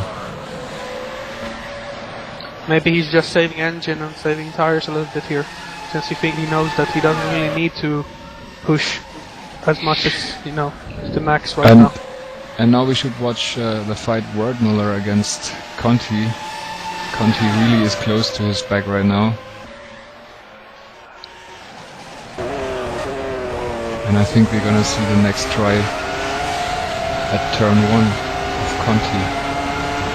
It's obviously Conti has the advantage of slipstreaming, and Werdmuller is too far behind to get help by slipstreaming himself. So, ooh, they touch a little bit there. I think it was pretty tight. Werdmuller doesn't really give him the room he needs there. So, very tight fighting. Very hard defending here. Yes, I think there was contact several times.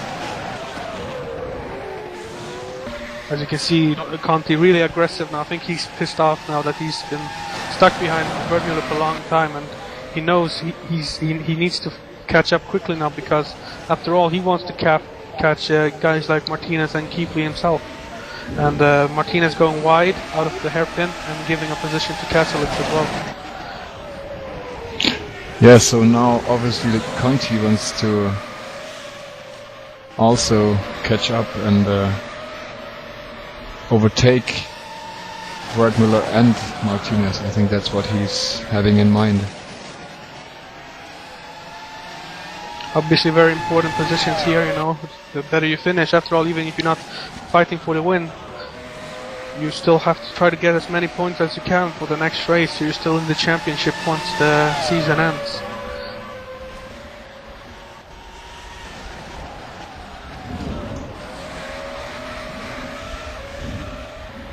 You see very tight fighting between Conti and Wertmüller still, and Martinez lost position to Castellan, so now Martinez doesn't have anyone he has to defend against. His main priority now will just be to try to stay behind Castellan, to not lose time. And behind that now, Kostalinov under pressure of Mohamed Patel, and they make contact. But Patel seems to be through here. Yes, he is. Yes, then that also helped Di Loreto catch up. And as you can see, the guy behind is actually Jeffrey Rietveld in 11th. So Rietveld is trying to catch up now and get some points for this race, so he doesn't get 0 points. Yeah, I think between Conti and Wertmüller there was something, or Conti just made a mistake because he fell back quite a bit now on Wertmüller.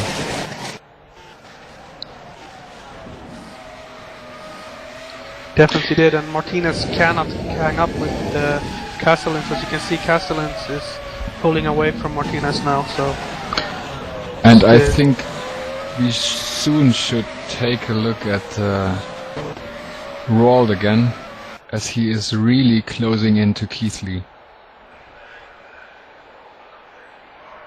He definitely is. The gap is only 8th tenths right now, so less than a second of gap now. Now he's catched up to that guy, and after all, Roald is just 4.9 seconds behind Dominguez. So it will be interesting to see when he passes, if he will for Dominguez as well, or if it's too late for him to try to catch yes, up. we still have more than 10 laps to go, so this is actually quite possible that Roald might be having a chance to fight for the win once he's able to get around Keithley, that is, of course. Yes, the thing for Roald now is he has to pass Keithley as quickly as possible, otherwise it will be impossible, you know.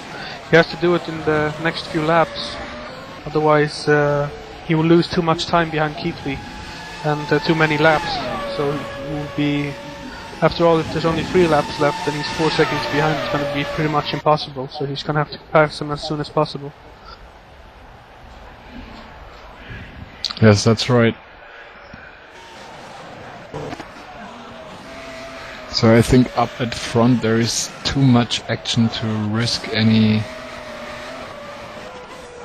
looks further down the grid, as Roald is just about to get into Keithley's slipstream.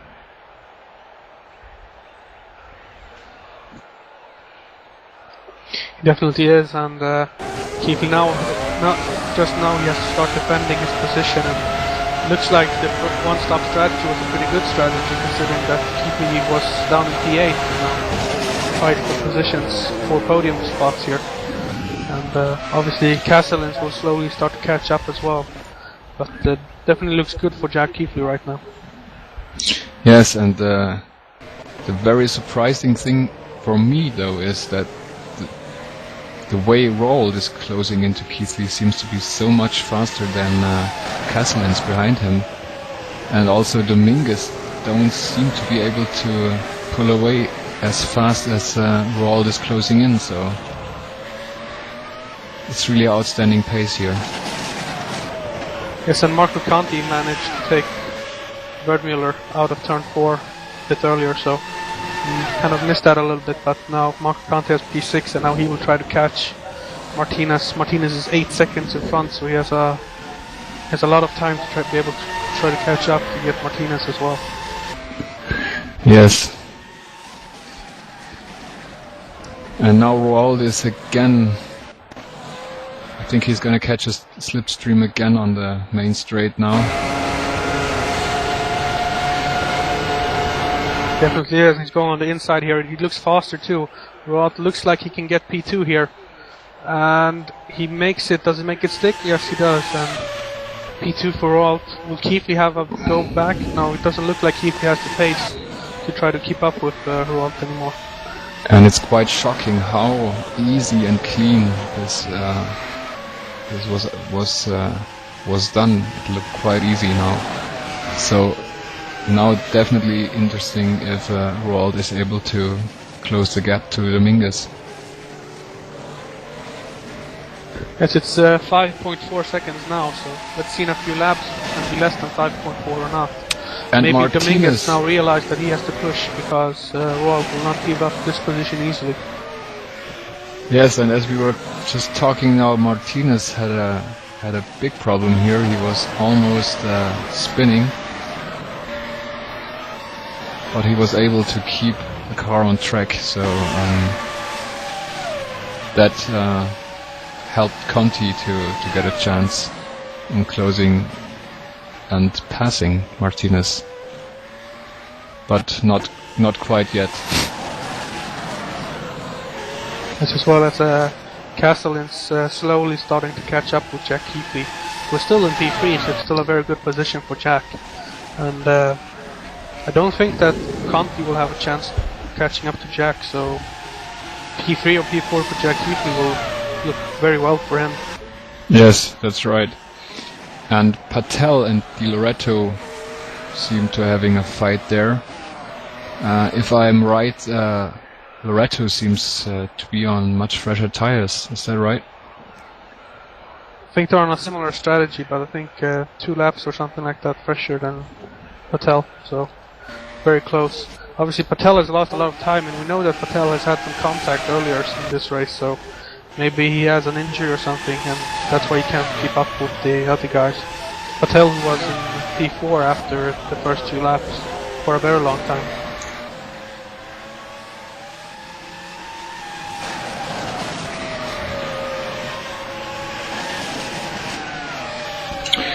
And right now I just got an information of GT Omega team leader who said that Jack Keithley wasn't defending against Roald, as he knew that he didn't have a chance against him anyway. So for him it was, I think it was the wise decision to not fight too much on old tires, and better maximizing the chances of maybe keeping Castellans behind him. It definitely looks that way, but he doesn't have P3 yet, and Castellans is catching up slowly. But obviously we'll have to see at the end. There's just 7 laps to go, and it definitely looks like Dominguez has control of this spot. After all, when there was 10 laps left, it was 5.4 if you remember, he said. Now it's 5.6, so it doesn't look like Roald is catching Dominguez. Yes, that's right.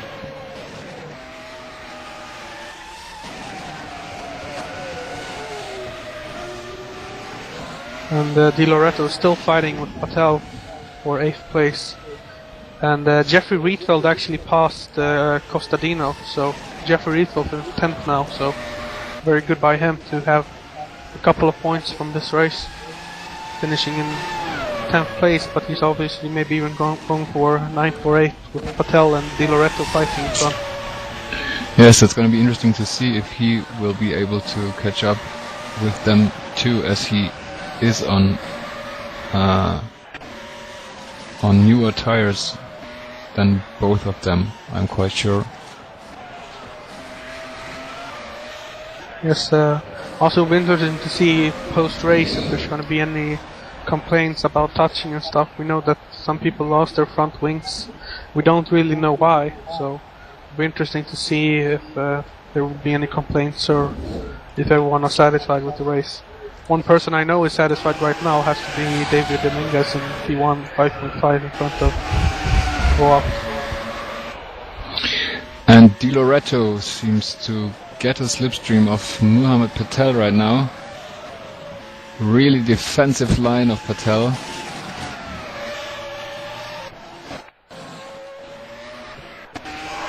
And it seems he's able to hold him behind. Yes. But it's still not over though, because they're going into turn 4. And it's very close there too. But Patel managed to defend there. Looks like they're losing a lot of time though, Patel, to Rietveld behind. So maybe Rietveld will be able to catch up both of these guys thanks to Patel defending against Loretto. That's right. That's exactly what happens right now. So, knowing from last season, Patel has some amazing skills in defending, and we will see how long he can hold Di Loretto behind him, as Di Loretto seems to be quite much faster than him at this point. But and 4-3-3 now. I think Castellans is catching up to Jack Keithley here, and he's actually looking for the inside. And Keithley defends actually pretty well. So yes, Castellans have caught up to Keithley now, and he's going to fight 4-3-3 now for the remaining of the race, I think. Yes, and it was quite a situation here, as a backmarker had to completely pull off track to not getting involved in this battle, so that was well done by him then.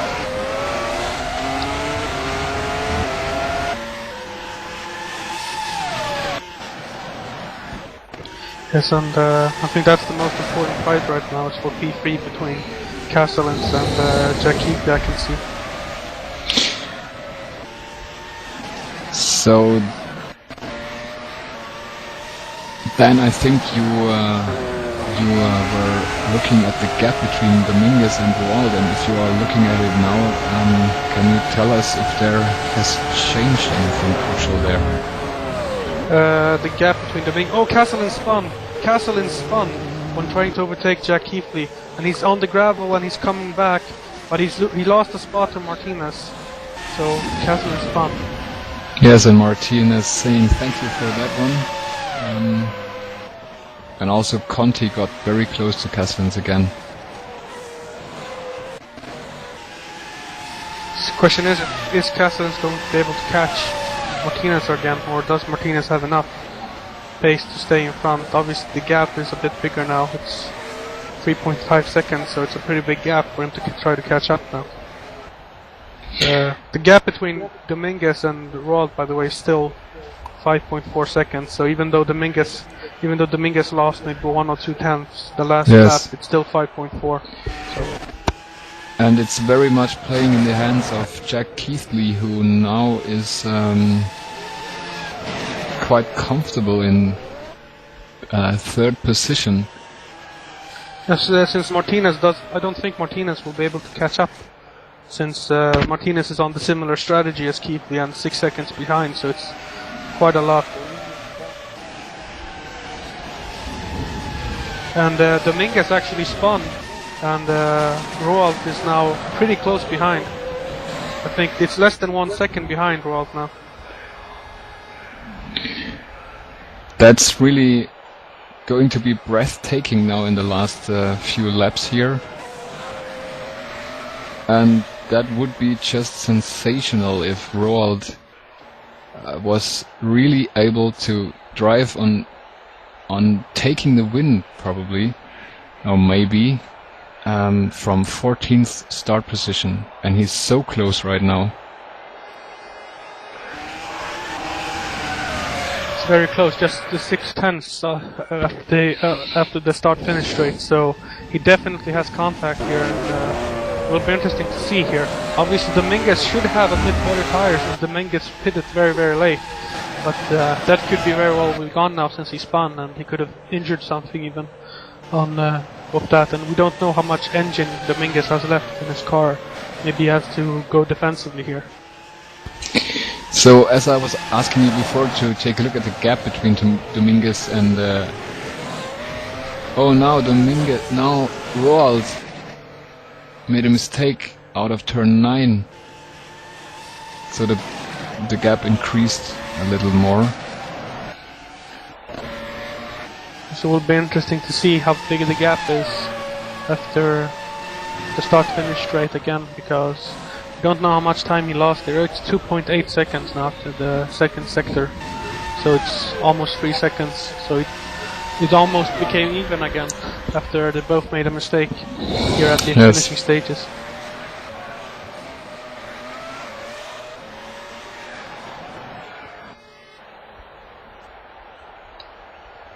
And Patel is actually catching up to Sir Wertmüller now. And Wertmüller's P7 is actually not finished yet, because now Patel is within half a second of Wertmüller.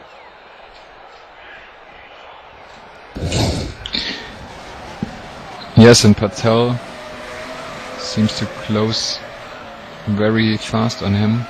Maybe even getting a slipstream down the straight here. And behind there in P10 you can see Rietveld, so it would be quite amazing by Rietveld if he managed to catch up to Wertmüller despite having broken his front wing first lap. And Di Lorenzo was, yeah, he was just touching Patel's rear wing. And now Lorenzo has to defend against Rietveld. Yes, it exactly happened like how you said. Rietveld already is in the battle.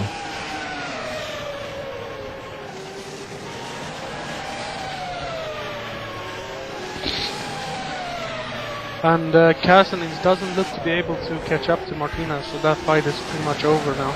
So Martinez managed to get P4, I think, if nothing strange happens here.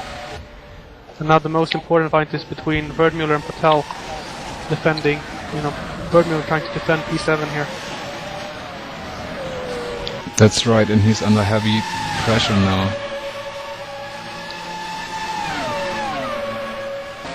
Obviously these last 2-3 laps is obviously very crucial now, so I don't know how much tires the one-stop guys have left now. After all, they made just one singular stop, and even though Patel's tires are probably not good either, they're probably in much better shape than Wertmüller's. Yes, and he can get in the slipstream now of Wertmüller, who's taking the defensive line.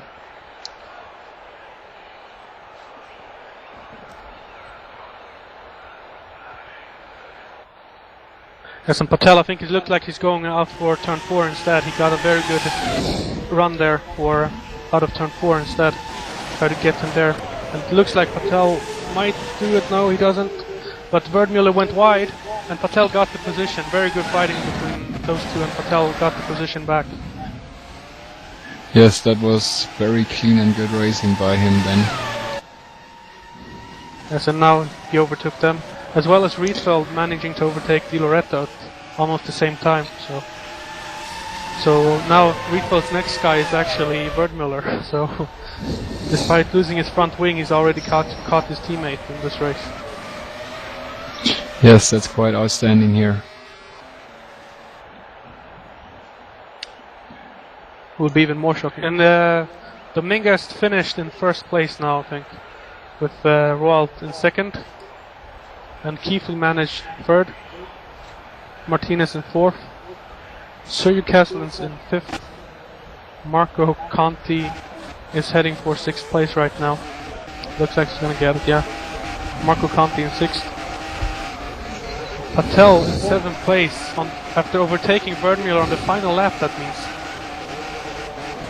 Wertmüller 8th, Rietveld 9th, Lorenzo 10th, Kostadinov, I think, 11th. Wait, pretty close. Kostadinov 11th, Dubler 12th. Renorum 13th. Luka Oslakovic 14th. Pedro Mellon still slowly coming into the goal in P15. So we had a very interesting race today. We almost missed the finish actually because of the fight on the last lap between Wertmüller and Patel. But Dominguez won with World second and Keithley third. So it's Obuto Twister in first, Skizatsu Racing Team second, and Jito Omega in third. A very good race overall. Yes, it was very interesting, especially the different strategies the teams were running. And yeah, for me, man of the race is Stefan Rold with a breathtaking race coming from P14 all the way up to second. And yes, it's also nice to see 3 different teams on the first 3 spots. So all in all, it's a very, very nice and interesting race we saw just now. Yeah, and obviously finishing this race was pretty important for everyone. So Dominguez is now our championship leader right now. It'll be interesting to see how this will go for the rest of the season. And it was a very good race with a lot of overtaking and fighting to the very last lap for positions, which is always nice.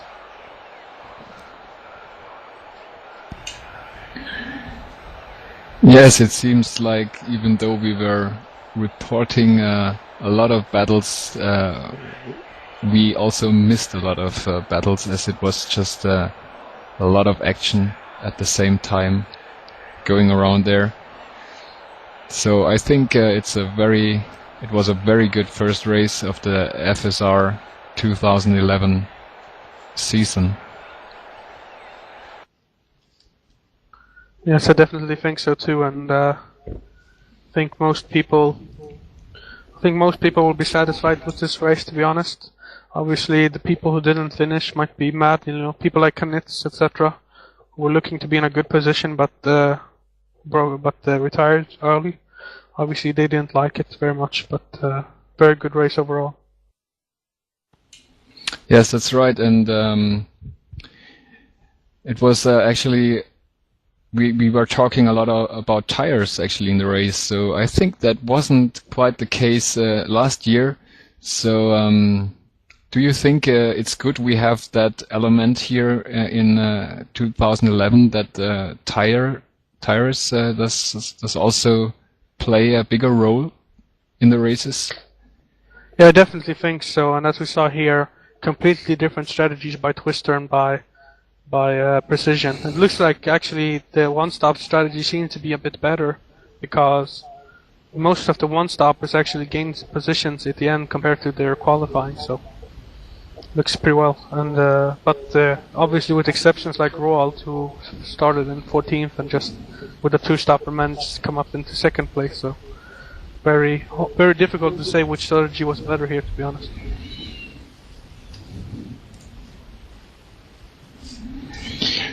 That's correct, and to be honest, I'm really looking forward to this element with tires throughout the season.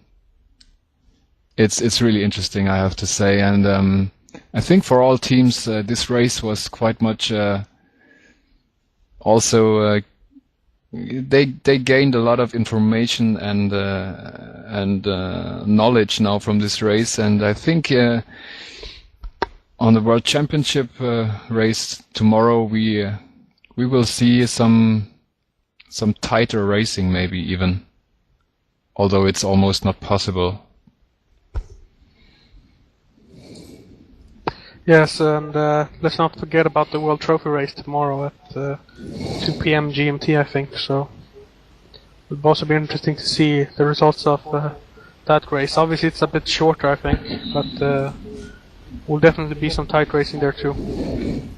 Yes, and when thinking about it right now, what would actually have happened if Roald did a one-stopper? I mean. But that's all only thinking. Yeah, I guess we'll never find out.